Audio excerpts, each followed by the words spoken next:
আসসালামু আলাইকুম। দাখিল দশম শ্রেণী তোমাদের কৃষি শিক্ষা বিষয়ের দুটি সেটের প্রশ্ন দেখাবো আমরা। তো লেকচার এবং ফাতা দুটো সেটেই তোমাদেরকে দেখাবো এবং উত্তর সহ দেবো, যাতে করে তোমাদের যে যে সেট আসুক না কেন তোমরা হচ্ছে আনসারগুলো করতে পারো, ঠিক আছে? আচ্ছা, এখানে আরেকটি সেটের প্রশ্ন দেখতে পাচ্ছ। আমি মোট দুইটা সেটের প্রশ্ন দেখাবো, যেটা বলতেছিলাম, লেকচার এবং ফাতা। তো চলো আমরা শুরু করি, আনসার সহ যেহেতু আমরা দেখবো। আচ্ছা, তাহলে আমরা যেহেতু 25টা এমসিকিউ থাকে, তো 25টা এমসিকিউ আমরা শুরুতে এমসিকিউ আনসারগুলো দেখে নেই। তো এখানে দেখো, এক নাম্বার যেটি বলা আছে, দেখো খেয়াল করো এখানে এখানে যে কৃষি পণ্যের মূল নির্ধারণ করে আর কি কোন সংগঠনের কাজ, ঠিক আছে? কৃষি যে পণ্য আছে এগুলো আসলে মূল্য যে নির্ধারণের আসলে এটা কে করে দেয় বা কোন সংগঠনটা করে দেয়, ঠিক আছে? তো উত্তরটা হচ্ছে ক নাম্বার হবে, কি আছে, কৃষি পণ্য বাজারজাতকরণ অর্থাৎ সমবায়, ঠিক আছে, এটা করে দেয়। আর দুই, সমবায় সংগঠন কৃষি সমবায়ের কি? তো এখানে দুইয়ের উত্তরটা হচ্ছে গ নাম্বার দিবা, অর্থাৎ হৃৎপিণ্ড। কি হৃৎপিণ্ড? আচ্ছা, কৃষিপণ্য বাজারজাতকরণ অর্থাৎ সমবায়ের উদ্দেশ্য, এখানে তিনের যে আনসারটা সেটা হচ্ছে তুমি গ নাম্বারটা দিবা। এই যে গ নাম্বার, অর্থাৎ মূলধন সংগ্রহ এবং কি পণ্য মূল্য নির্ধারণ, ঠিক আছে? এই যে গ নাম্বার হবে, অর্থাৎ 2 এবং 3 এই দুটো মিলে আনসার হবে। বুঝতে পারছো? আচ্ছা, এরপর দেখো আমাদের 4 নাম্বারটা। তো 4 নাম্বার এখানে আমাদেরকে যেটি বলছে, দেখো কৃষি সমবায় কত প্রকার? তো আমরা সাধারণত জানি যে কৃষি সমবায় হচ্ছে কি 4 প্রকার। কত প্রকার? 4 প্রকার। আচ্ছা, একটা উদ্দীপক দেওয়া আছে যে শীতলাই গ্রামের কৃষকগণ দীর্ঘদিন ধরে পানি সেচের অভাবে কাঙ্ক্ষিত ফসল উৎপাদন করতে পারছিলেন না। তো তাদের এই সমস্যা সমাধানে কৃষি কর্মকর্তা আলম সাহেব অর্থাৎ সহযোগিতায় গড়ে তোলেন নবজাগরণ কৃষি সমবায় সমিতি। তো লাগাসায় ও পরিবেশের বান্ধব প্রযুক্তি গ্রহণের মাধ্যমে শীতালয় গ্রামের কৃষকগণ আজ ওই এলাকার আদর্শ স্বরূপ। সেখানে পাঁচ, ওই সমিতির মাধ্যমে এলাকার কৃষকগণ লাভ করেন। কি লাভ করেন? তো পাঁচের উত্তরটা তুমি হচ্ছে ক নাম্বারটা দেবা। ক নাম্বারে আছে 1 এবং 2। উন্নত উন্নত কৃষি প্রযুক্তি ব্যবহারের সুবিধা এবং উচ্চ মুনাফা অর্জনের নিশ্চয়তা, ঠিক আছে? এই যে এটা হবে ক নাম্বারটা। আচ্ছা, এরপর দেখো আমাদের 6 নাম্বার প্রশ্নটা। তো 6 নাম্বার প্রশ্ন আমাদের এখানে যেটি বলছে, দেখো ওই গ্রামের কৃষকগণ উক্ত সমস্যা সমাধানের পরিবেশ বান্ধবে কোন পদ্ধতি গ্রহণ করেছেন? তো এখানে 6-এর আনসারটা তুমি হচ্ছে দিবা কি, গ নাম্বারটা কি আছে, ভূ অপরিস্থিত জলধার নির্মাণ। আর 7 নাম্বারটা দেখো, সফলভাবে খামার পরিচালনা ন্যূনতম জমির পরিমাণ কত? এখানে 7-এর যে আনসারটা সেটা হচ্ছে ক নাম্বার দেবা, 1 হেক্টর। বুঝতে পারছো? 8 নাম্বারটা দেখো, এখানে আমাদেরকে বলছে যে কৃষি পণ্য উৎপাদনের মূল উদ্দেশ্য কি? এখানে 8 নাম্বার উত্তরটা তুমি হচ্ছে গ নাম্বারটা দিবা, কি দিবা, মুনাফা অর্জন। কি দিবা, মুনাফা অর্জন, ঠিক আছে? এই যেটা বরট করবা। 9 নাম্বারটা দেখো, সবজি পরিবহন করা হয়। তো সবজি পরিবহন করা হয়, 9-এর যে আনসারটা সেটা হচ্ছে তুমি এখানে কি দিবা, খ নাম্বার দিবা, বাঁশের টুকরিতে। বাঁশের টুকরিতে। বুঝতে পারছো? 10 নাম্বারটা দেখো, এখানে আমাদেরকে বলছে প্যাকিং নির্ভর করে কোনটির উপর? তো 10 নাম্বার আনসারটা তুমি হচ্ছে এখানে গ নাম্বারটা দেবা, কি দিবা, পণ্য দেবা। বুঝতে পারছো? আচ্ছা, তারপর দেখো একটা উদ্দীপক দেওয়া আছে। উদ্দীপকে আমাদেরকে বলছে যে মমিন, তো এখানে আমাদেরকে বলছে মমিন একদিন সকালে তার পুকুরে এসে দেখে যে কিছু সংখ্যক মাছ বেশি উঠেছে এবং মুখ হা করে আছে। এতে সে চিন্তিত হয়ে মৎস্য কর্মকর্তা পরামর্শক্রমে ব্যবস্থা গ্রহণ করে।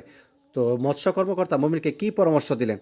এখানে আমরা সহজে বুঝতে পারি যে তাকে হচ্ছে গরম বা পরামর্শ দিচ্ছেন, অর্থাৎ বাঁশ দিয়ে পানিতে পিটাতে, ঠিক আছে? বাঁশ দিয়ে পানিতে পিটাতে। আচ্ছা, দেখো মুমিনের পুকুরকে মাছে এমন অবস্থার কারণ, এখানে 12 নাম্বার যে আনসারটা দিবা সেটা হচ্ছে ক নাম্বার দিবা, 1 এবং 2, অর্থাৎ পানিতে অক্সিজেনের অভাব এবং জৈব পদার্থের পচন, এজন্য। বুঝতে পারছো? আচ্ছা, তারপর দেখো আমাদের 13 নম্বর প্রশ্নটা। তো 13 নম্বর প্রশ্ন এখানে আমাদেরকে বলছে যে কৃষি সমবায় কোন ধরনের কার্যক্রম? ঠিক আছে, 13-র আনসারটা তুমি হচ্ছে এখানে দিবা কি, গ নাম্বার, অর্থাৎ সমন্বিত, ঠিক আছে? সমন্বিত, এটা বরাদ করবা। আর তারপর দেখো, গাভী প্রসবের পর কতদিন পর্যন্ত ষাঁড় দুধ দেয়? তো এটা হচ্ছে তুমি হচ্ছে ক নাম্বার দিবা, 3 থেকে 5 দিন পর্যন্ত ষাঁড় দুধ পাওয়া যায়। বুঝতে পারছো? আচ্ছা, তারপর দেখো, পারিবারিক পোলট্রি খামারে সাধারণত কতটি হাঁস মুরগি পালন করা হয়? পারিবারিক যে পোলট্রি খামার আছে আমাদের, তো এটা হচ্ছে খ নাম্বার দেওয়া, 20 থেকে 30টি। 20 থেকে 30টি। আচ্ছা, দেখো গবাদি পশু হাঁস মুরগির মলমূত্র থেকে কি তৈরি হয়? গবাদি পশু এবং হাঁস মুরগির যে আছে ওটা থেকে কি তৈরি হয়? বায়োগ্যাস তৈরি হয়, যেটা বায়োগ্যাস, ঠিক আছে? 17 নম্বর দেখো, কোনটির ব্যবহারে শাকসবজি নিরাপদ ও সুস্বাদু হয়? এখানে 17 যে আনসারটা সেটা হচ্ছে তুমি খ নাম্বারটা দিবা, জৈব সার। কি দিবা, জৈব সার। আচ্ছা, এরপরে আমাদের দেখো 18 নম্বরটা। আচ্ছা, পুরুষ ছাগল কয় মাসে বাজারজাত করা যায়? এখানে 18 নম্বর তুমি হচ্ছে ক নাম্বারটা দিবা, ঠিক আছে? 5 থেকে 6 মাস। একজন মানুষের বছরে কত লিটার দুধ পান করা দরকার? এখানে তুমি হচ্ছে আনসারটা দিবা 19-এর আনসারটা দেখো কি দিবা।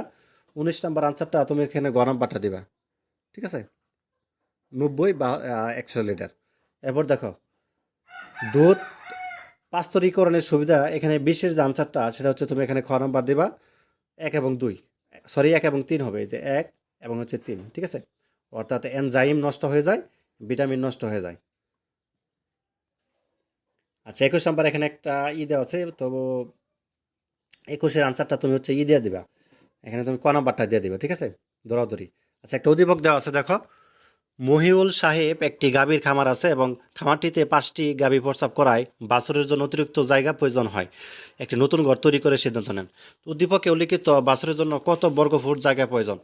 এখানে 22 নম্বর আনসারটা তুমি হচ্ছে দিয়ে দিবা, খ নাম্বার দিয়ে দিবা, অর্থাৎ 25। পারিবারিক দুগ্ধ খামারে সর্বোচ্চ কয়টি গাভী থাকে? তো এখানে 23 নম্বর আনসারটা তুমি হচ্ছে গ নাম্বার দিবা, 5টি। পারিবারিক কৃষি খামারে সবচেয়ে উপকারী কোনটি? তো 24-এর আনসারটা ক নাম্বার দিবে, অর্থাৎ পারিবারিক জনশক্তি। 25 নাম্বারটা দেখো, লিটার বিক্রয় করা হয় কোন খামারে? এখানে 25 নম্বর আনসারটা গ নাম্বার দিবা, পোলট্রি খামারে, ঠিক আছে। আচ্ছা এরপর হচ্ছে আমরা লিখিত অংশ দেখব। তো 4টা সৃজনশীল দিতে হবে আর 5টা দিতে হবে সংক্ষিপ্ত প্রশ্ন উত্তর। তো চলো সৃজনশীল প্রশ্নগুলো তোমাদেরকে দেখাই। তো 1 নম্বর সৃজনশীল যেটা দেওয়া আছে আমি তোমাদেরকে পড়ে শোনাই। যেমন এখানে বলছে মোহাম্মদ শামসুদ্দিন জহিরুল হক যশোর জেলার মণিপুর গ্রামের বাসিন্দা। তো বসতবাড়ি ব্যতীত তাদের সামান্য অর্থাৎ আবাদি জমি রয়েছে। তো তাদের প্রতিবেশী কৃষকদেরও একই অবস্থা, ফলে সকলের সাংসারিক খরচ চালাতে হিমশিম খান।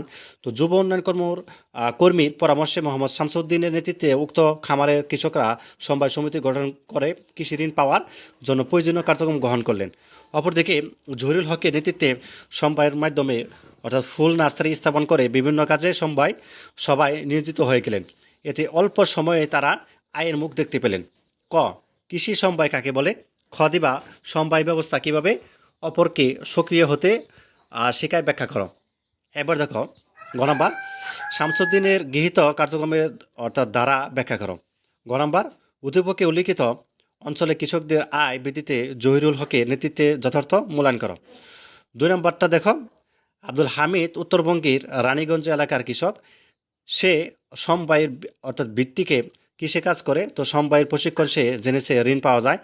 এখন সে ঋণ পেতে চায়, যার মাধ্যমে সমবায় পরিচালনা করে গ্রামে উন্নয়ন সারা ফেলতে চায়। ক, কৃষি ঋণ কি? খ, কোন কোন আর্থিক প্রতিষ্ঠান থেকে কৃষি ঋণ পাওয়া যায়? গ, উল্লিখিত ঋণ কিভাবে কৃষিকাজে ভূমিকা রাখে, ব্যাখ্যা করো। গ, আব্দুল হামিদের ঋণ প্রাপ্তি কিভাবে অন্য কোনো ঋণের চেয়ে সহজভাবে পাওয়া যায়, বিশ্লেষণ করো। তারপর দেখো একটা উদ্দীপক দেওয়া আছে এখানে, আগারপুর গ্রামে কৃষকগণ বিভিন্ন কৃষি পণ্য উৎপাদন করেন। তো কৃষকরা বাম্পার ফলন পেলেও তা সংরক্ষণের কোনো অর্থাৎ ব্যবস্থা নেই। এ কারণে তারা সঠিকভাবে লাভবান হতে পারে না।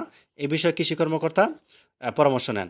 তো এখানে ক, কৃষি সমবায়ের হতে পশুর ইটা কি, ঠিক আছে, এবং কৃষি যন্ত্রের প্রয়োজনীয়তা, যন্ত্রীকরণের প্রয়োজন কেন, এবং আগারপুর গ্রামে কৃষকরা কিভাবে তাদের সমস্যার সমাধান করবে, ব্যাখ্যা করো। আর কৃষি কর্মকর্তার উক্তিটি উদ্দীপকের আলোকে বিশ্লেষণ করো। আর 4 নাম্বার সৃজনশীলটা দেখতে পাচ্ছ, এখানে বলছে যে কৃষিকাজের সবচেয়ে নিরাপদ পানি কোনটি, ঠিক আছে। খ নাম্বার, কৃষি পণ্য বিপণনের নিরাপদ পরিবহন ব্যবস্থা গুরুত্বপূর্ণ, ব্যাখ্যা করো। আর গ, উদ্দীপকে বর্ণিত সমবায় গঠনের দরিদ্র কৃষকের ঋণ পেতে কিভাবে সহায়তা করে, ব্যাখ্যা করো। এরপর দেখো গ নাম্বার, কৃষকগণের সফলতা উদ্দীপকে বর্ণিত সমবায় সংগঠনের ভূমিকা মূল্যায়ন করো। দেন হচ্ছে তোমাকে আমি 5 নাম্বার সৃজনশীলটা দেখাচ্ছি। তো এখানে পড়ে নিবা। 5 নাম্বার সৃজনশীলটা সহজ আছে। এখানে বলছে ক নাম্বার, পারিবারিক খামার কাকে বলে? খ নাম্বার, বাণিজ্যিক খামার পর্যন্ত ব্যাখ্যা করো। আরিফু হাসিফের সফলতার কারণ ব্যাখ্যা করো। আরিফু হাসিফের উদ্দীপকটি যৌতিকে বিশ্লেষণ করো। 6 নাম্বার সৃজনশীল দেখতে পাচ্ছ, পোল্ট্রি কি পারিবারিক কৃষি খামারের বাণিজ্য খামারের চেয়ে সুবিধাজনক কেন? আর মোবারক সাহেবের পারিবারিক অর্থাৎ পরিবারের পারিবারিক কৃষি খামারের গুরুত্ব বর্ণনা করো। তবে গ নাম্বারটা দেখতে পাচ্ছ। এরপর 7 নাম্বার সৃজনশীল, আমাদের এত যেহেতু প্রয়োজন নেই, দিতে হবে 4টা, তুমি অলরেডি এখান থেকেই 4টা দিতে পারবা। আমাদের দরকার এখন সংক্ষিপ্ত প্রশ্ন। তো 7টা থাকবে, তোমাকে 5টা দিতে হবে। এখানে দেখো, দোষের লাঠি একের বোঝা বলতে কি বোঝো? কৃষি সমবায় বলতে কি বোঝো? 3, কৃষি খামার পরিচালনার জন্য কতটুকু জমির প্রয়োজন? 4, কৃষি সমবায় কিভাবে বিনিয়োগকারীদের মধ্যে মুনাফা বন্টন করবে? 5, মাছের খামারের মজুত পূর্ব ব্যবস্থাপনা কী কী এবং প্রান্তকীকরণ কী? আর 7 নাম্বার, প্রান্তকীকরণের অসুবিধাগুলো লেখো। তো 7টা প্রশ্ন আছে, যে কোনো 5টা আনসার করলে কিন্তু তুমি হচ্ছে 10 নাম্বার পেয়ে যাবা। আচ্ছা এটা এখন হলো এক প্রকাশনী, এটা কি প্রকাশনী সেটা তো বলবোই। এখন হচ্ছে আমরা সেকেন্ড যে প্রকাশনীটা সেটাও দেখবো। এবং দুইটা কোন প্রকাশনী সেটা আলাদা আলাদাভাবে বলে দিব, সমস্যা নেই। তো তাকে দশম শ্রেণী তোমাদের কৃষি শিক্ষা বিষয়ে আরেকটি প্রকাশনী প্রশ্ন দেখাচ্ছি এবং উত্তরগুলো আমি বলে দিই, যেহেতু স্পষ্টভাবে দেখতে পাচ্ছ আমি শুধু উত্তরগুলো বলে দিব। এক নাম্বার এখানে বলে হ্যালো লাইফ উদ্ভিদ কোনটি, এখানে একের উত্তরটা হচ্ছে ক নাম্বার হবে, গোলপাতা হবে। দুইয়ের উত্তরটা হচ্ছে ক নাম্বার, ঠিক আছে। তিনের উত্তরটা হচ্ছে গ নাম্বার। চারের উত্তরটা খ নাম্বারটা হবে, ঠিক আছে। পাঁচের উত্তর হচ্ছে গ নাম্বার, ঠিক আছে, এখানে গ নাম্বার শেষেরটা হবে আর কি। আর ছয় নাম্বার যেটা আছে দেখো, এটা হচ্ছে খ নাম্বার হবে আনসার, ঠিক আছে। খ নাম্বার এই পাশে আছে। তো ছয়ের হচ্ছে খ নাম্বার হবে। এবার দেখো 7 নাম্বার প্রশ্নের উত্তরটা কী হবে, 7-এর উত্তরটা হচ্ছে গ নাম্বার হবে, ছোটো গ আর কি। আর 8 নাম্বারটা বলে দেই, 8-এর উত্তরটা হচ্ছে তোমাদের এখানে কী হবে, এটা গ নাম্বার ছোটো গ, ঠিক আছে। 8-এর উত্তরটা ছোটো গ সিসিএ হবে। আর 9 নাম্বার উত্তরটা বলে দেয়, 9-এর হচ্ছে খ নাম্বার হবে, অর্থাৎ তোমাদের 7 মাস হবে। এরপর দেখো 10-এর উত্তরটা তোমাদেরকে বলে দেই, 10-এর উত্তরটা কী হবে দেখা, ক নাম্বার হবে, ঠিক আছে, 1 এবং 2। আচ্ছা 11-এর উত্তরটা তোমাদেরকে বলে দেই, খ নাম্বার হবে, ঠিক আছে। এরপরে 12-এর উত্তরটা তোমাদেরকে বলে দেই, সেটা হচ্ছে ক নাম্বার হবে, 1 হবে। দেন হচ্ছে তুমি দেখো 13 নম্বর প্রশ্নটা, 13 হচ্ছে ক নাম্বার হবে, ঠিক আছে। 14 হচ্ছে গ নাম্বার শেষেরটা হবে। তারপর দেখো 15 হচ্ছে খ নাম্বারটা হবে, ঠিক আছে। তারপর দেখো ছোট গ হবে হচ্ছে 16 নাম্বারটা, ঠিক আছে, 9 দশমিক অর্থাৎ 50 হবে। আর 17 নম্বরটা দেখো, 17 নম্বর হচ্ছে তোমাদের এখানে গ নাম্বার শেষেরটা হবে। একটা উদ্দীপক আছে দেখতে পাচ্ছ। এবং 18 নম্বর প্রশ্নের উত্তরটা দিবা তুমি হচ্ছে ঘ নাম্বার শেষেরটা দিবা, পানি ভরা বড় পাত্র। এরপর দেখো তুমি হচ্ছে দিবা 19 নাম্বারটা, তাই না। 19-এর আনসারটা দিবা তুমি হচ্ছে গ নাম্বার ছোটো গ অক্সিজেন দিবা। আর 20-এর আনসারটা খ নাম্বার দিবা। তারপরে 21-এরটাও খ নাম্বার দিবা 3 প্রকার। এবং 22 নাম্বার উত্তরটা তুমি কি দিবা বলে দিতেছি, সেটা হচ্ছে গ নাম্বার দিবা, ঠিক আছে, ছোটো গ আর কি। এরপর একটা দেখো 23 এবং 24-এর উত্তর, তো 23 নাম্বার উত্তরটা দিবা হচ্ছে তুমি গ নাম্বার শেষেরটা দিবা হররা। এবং 24-এর উত্তরটা হচ্ছে গ নাম্বার দিবা ছোটো গ 2 এবং 3। আর 25 নাম্বার হচ্ছে গ নাম্বার দিবা 100 লিটার দিবা, ঠিক আছে। আচ্ছা তোমাদের সৃজনশীল প্রশ্ন দেখিয়ে দিই, যেহেতু 4টা সৃজনশীল দিতে হবে এবং 5টা হচ্ছে সংক্ষিপ্ত দিতে হবে। 4টা সৃজনশীল দেখো, এখানে সৃজনশীল নাম্বার 1 যেহেতু দেখতে পাচ্ছ, এটা হচ্ছে পড়ে নিবা বা এখান থেকে দিবা। এবং তারপরে সৃজনশীল নাম্বার 2 দেখতে পাচ্ছ, ঠিক আছে, এটা দিবা। সৃজনশীল নাম্বার 3, ঠিক আছে। এবং সৃজনশীল নাম্বার হচ্ছে এখানে 4 রয়েছে, এটা দিয়ে দিবা। যেহেতু 4টা দিতে হবে, ওই 4টা দিলেই কিন্তু ওখান থেকে হয়ে যাবে।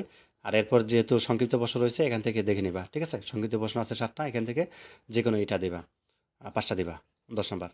আর আমি প্রথম যেটা দেখাইছি, প্রথম শুরু থেকে যে এটা দেখেছি প্রকাশনী, সেটা হচ্ছে লেকচার।